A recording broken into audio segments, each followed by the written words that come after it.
टिबिन Thomas. मैं आईसीपीएफ औरंगाबाद से जुड़ा हूँ। इस दिनों में मेरे दिमाग में कुछ सोच आया था। मेरे दिमाग में यह आया था कि हमारे जिंदगी में, हमारी लाइफ में कमियां क्यों आती है। बहुत सी चीजें देखा है मैंने कि बहुत लोग बहुत कमियों से फेस करते हैं, क्यों आती है।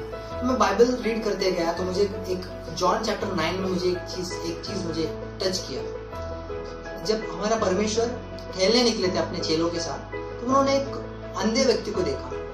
तब उनके चेलों ने उनको पूछा कि परमेश्वर, क्या उनके माँ बाप की गलती है, क्या फिर वो अंधे व्यक्ति की गलती है, उन्होंने पाप किया है कि वो अंधे हो गए, ऐसे कुछ है। तो परमेश्वर ने उनको उत्तर दिया, नहीं, ये सब परमेश्वर का कार्य दिखाने के लिए है। परमेश्वर ने उनको टच करके उनको हील किया तो वो अनेक व्यक्ति को पा सकते हैं, उनको उनके चरणों में ला सकते हैं, इसलिए वो उनकी कमियां हो चुका है और कुछ नहीं है। इसी तरह मोसेस के बारे में जब हम जानते हैं तो उनको बोलने की तकलीफ थी, वो अटक अटक के बात करते थे।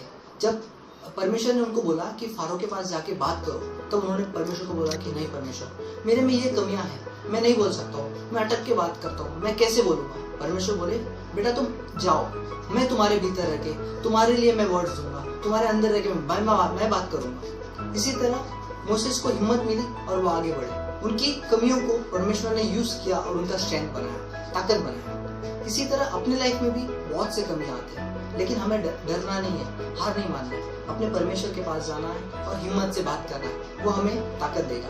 इसी तरह एक छोटा सा स्टोरी आपके साथ शेयर करना चाहता हूँ। एक बंदा था, एक छोटा सा लड़का था।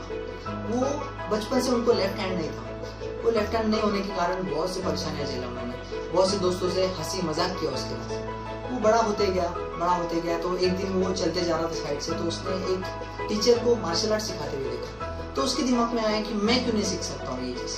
वो भाग के जाता है वो मार्शल आर्ट्स टीचर के पास, सर मुझे भी ये सीखना है। उसका दिल देख के मार्शल आर्ट्स टीचर बोला कि हाँ बेटा तुम कल से आ जाओ।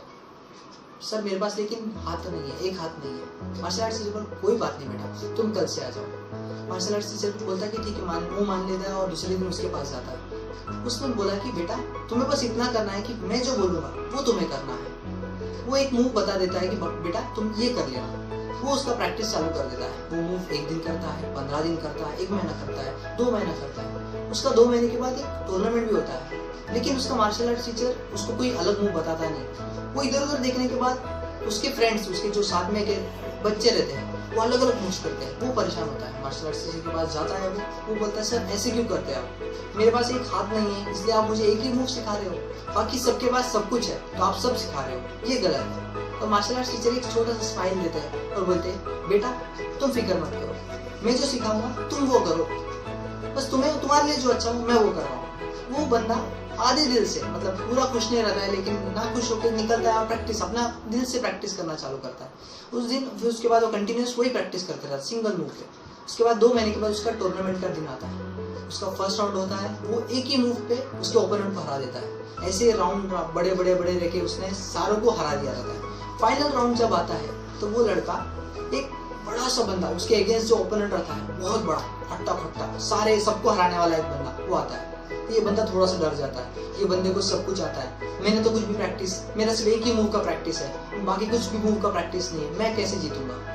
तो वो उसका जो रेफरी होता है वो खुद बोलता है कि नहीं ये बंदे को नहीं लड़ा सकते हम लोग, क्योंकि इसके पास एक हाथ भी नहीं है और उसको ये ज्यादा कुछ नहीं कर सकता, इसका डैमेज हो जाएगा, दूसरा हाथ भी डैमेज हो जाएगा। लेकिन उसका मास्टर बोलता है सर एक चांस दिया जाए। वो एक चांस दिया जाता है और वो रिंग में उतरता है और वो मैच जीत जाता है। जो बंदा जिसके हाथ नहीं रहते वो जीतता है और वो परेशान होता है, मैं कैसे जीत सकता हूँ, इतने बड़े बंदे के पास मैं कैसे जीत सकता हूँ। उसने प्राइज लिया और धीरे धीरे घर की औरत निकला अपने मास्टर के साथ। मास्टर को धीरे से पूछता है, मास्टर ये कैसे हुआ, आपने तो मुझे पूरे महीनों में, कितने महीने में प्रैक्टिस किया, आपने तो मुझे एक ही मूव सिखाया, मैं कैसे जीत सकता हूँ। तो मास्टर ने कहा बेटा तुमने जो मूव सीखा था पूरी दुनिया में बहुत कम लोग हैं जो ये मूव कर सकते हैं। तो मास्टर मेरे जो ओपोनेंट था उसको भी तो ये मूव आता था, उसने भी तो वो यूज किया होगा, वो क्यों नहीं सक्सेसफुल हुआ, वो क्यों हार गया। मास्टर कहता है कि बेटा उस मूव को स्टॉप करने के लिए सामने वाले के हाथ लेफ्ट हैंड पे पकड़ना और उसको पलटाना जरूरी है, जो कि आपके हाथ लेफ्ट हैंड नहीं होने के कारण वो आदमी पकड़ नहीं पाया। जो भी आपको वो मूव ट्राई किया वो हार गया। तो आपका जो वीकनेस था, आपका जो हाथ नहीं होने के कारण आपका जो डिसेबिलिटी था, आपका पास जो वीकनेस था, उसको आपका स्ट्रेंथ बना दिया मैंने, इसी के कारण आप जीत गए बेटा। दोस्तों मेरे को इतना ही कहना है कि आपके जीवन में भी ऐसे ही छोटे छोटे वीकनेस आते हैं, तो आपको हार नहीं मानना है। आपको आपके परमेश्वर, आपका जो मास्टर है, उसके पास जाना है और बस बोलना है कि मैं चाहता हूँ कि मेरा जो वीकनेस है, मेरे जो एरिया ऑफ इम्प्रूवमेंट है, उस पर आप काम करके मुझे जिताए। तो छोटा सा एक मैसेज आपके साथ शेयर किया, शायद आपको ये यूज आए। आपको प्रभु आशीष दे। God bless you all. Thank you.